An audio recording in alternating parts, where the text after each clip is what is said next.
j'aimerais bien que nous parlions du contentement et de la reconnaissance.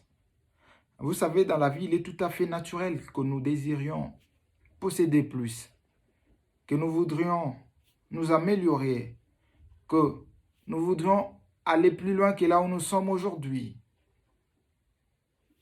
Il est tout à fait naturel, comme je l'ai dit, et c'est là est lié à la nature humaine.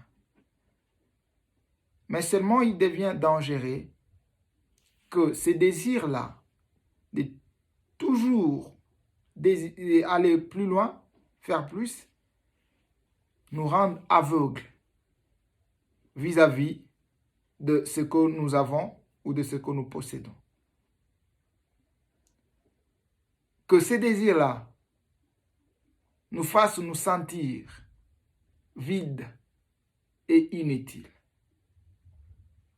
C'est ainsi que la Bible nous recommande le contentement et la reconnaissance. Dans le livre des Hébreux, chapitre 13, verset 5, il est écrit « Ne vous livrez pas à l'amour de l'argent. Contentez-vous de ce que vous avez. Car Dieu lui-même a dit, je ne t'abandonnerai point, je ne te délaisserai point. » Ben voilà.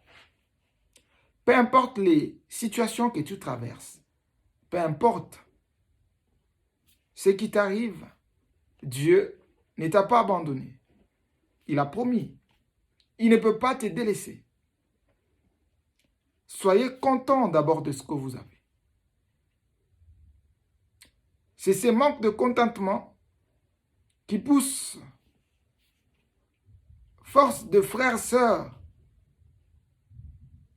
à commettre des actes qui n'auraient pas dû, juste pour posséder plus. Voyez-vous? Dans le livre de Colossiens, au chapitre 3, verset 15, la partie B, la Bible dit « Et soyez reconnaissants ». Vous ne pouvez pas aller très loin. Vous ne pouvez pas posséder plus.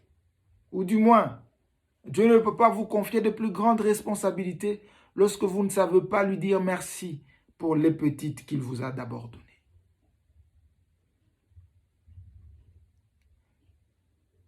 La reconnaissance, c'est ça qui nous ouvre la voie au plus grand trésor du ciel.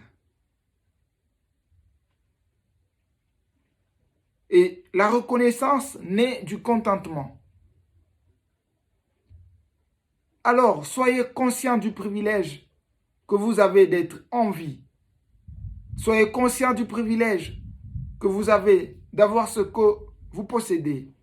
Soyez conscients du privilège que vous avez d'être ce que vous êtes d'abord. Et soyez-en reconnaissants vis-à-vis du ciel. La vie ne se résume pas à nos possessions.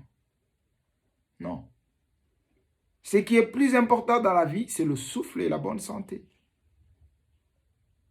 C'est des choses que l'or et l'argent ne peuvent acheter. Et si Dieu vous donne le souffle de vie, il vous donne la bonne santé, ça veut dire que vous pouvez aller loin. Mais tout en manifestant la reconnaissance pour chaque petit pas, chaque petit progrès, chaque petite possession que Dieu met dans votre main.